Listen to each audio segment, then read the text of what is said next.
Hello നമസ്കാരം. അങ്ങനെ ഒരു തൃശ്ശൂർ ഭാഷയിൽ പറയുകയാണെങ്കിൽ ഒരു ജാതി ജാതകം കണ്ടുവന്നിരിക്കുകയാണ്. സിനിമയെക്കുറിച്ച് പറയുകയാണെങ്കിൽ ഒരു ഫുൾ മസാല എന്താ പറയുക ഫൺ മൂവി എന്ന് പറയാൻ വേണമെങ്കിൽ ഫുള്ളി കോമഡി എൻ്റർടൈനറാണ്.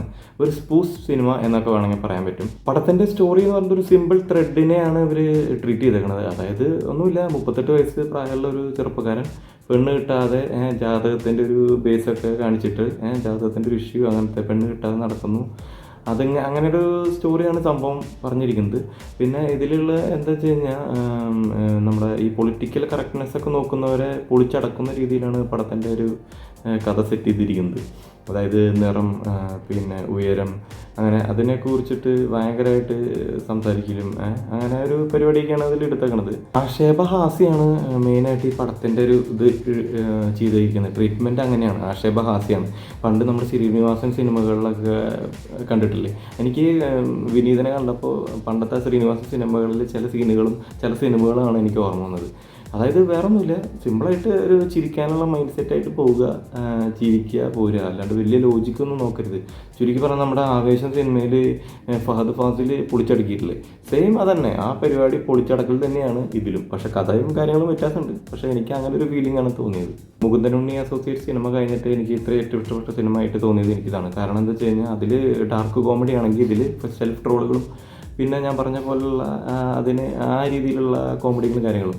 പിന്നെ മൃദുൽ നായർ വിനീതിൻ്റെ ഫ്രണ്ടായിട്ട് അഭിനയിച്ചാണ്. പുള്ളി രക്ഷയില്ലാതെ അഭിനയിച്ചിട്ടുണ്ട്. പുള്ളിക്ക് നല്ലൊരു ഭാവി കാണുന്നുണ്ട് ഇതിൽ. പിന്നെ പുള്ളിയുടെ വിനീതിൻ്റെ അച്ഛനായിട്ട് അഭിനയിച്ച മറ്റേ എന്നാ താൻ കേസ് കൂടെ എന്നുള്ള ജഡ്ജായിട്ട് അഭിനയിച്ച പുള്ളി എന്താ കുഞ്ഞികൃഷ്ണനോ അങ്ങനെ എന്താണ് പുള്ളിയുടെ പേര്. പുള്ളി ഒരു രക്ഷയില്ല. പുള്ളിയുടെ അഭിനയം എന്ന് പറഞ്ഞിട്ടുണ്ടല്ലോ, പുള്ളിയുടെ ഓരോ ഡയലോഗ്സും നല്ലതായിട്ട് എൻജോയ് ചെയ്യാൻ പറ്റി.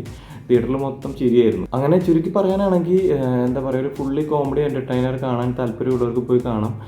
അത്യാവശ്യം നന്നായി ചിരിക്കാനുണ്ട്. പിന്നെ കുറേ അധികം ചളികളുണ്ട്, കുറേ ലോജിക്കില്ലാത്ത പരിപാടികളൊക്കെ ഉണ്ട്. അതൊന്നും നമ്മൾ മൈൻഡ് ചെയ്യുന്നില്ല. ചിരിക്കാൻ വേണ്ടി പോവുകയാണെങ്കിൽ നമുക്ക് സിമ്പിളായിട്ട് ചിരിച്ച് കാണാൻ പറ്റുന്ന ഒരു സിനിമയാണ്.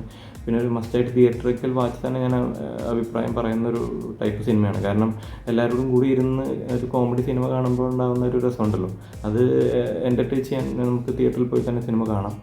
പിന്നെ ഇത്രയേ ഉള്ളൂ, സിമ്പിളായിട്ടൊരു കോമഡി സിനിമ, വലിയ ലോജിക്കൊന്നും ഇല്ലാതെ ജസ്റ്റ് ഫണ്ണായിട്ടിരുന്ന് കാണുക, അങ്ങനെ ഒരു രസത്തിലിരുന്ന് കാണാം. എനിക്ക് പേഴ്സണലി പടം ഇഷ്ടപ്പെട്ടു. വലിയ ലോജിക്കൊന്നും ഇല്ലാതെ നല്ലൊരു ഫൺ മൂവി കാണാം. അങ്ങനെ അപ്പോൾ നിങ്ങൾ പടം കണ്ടവരാണെങ്കിൽ അഭിപ്രായം പറയണം. അപ്പോൾ ഓക്കെ, അടുത്ത വീഡിയോയിൽ കാണാം. ബൈ.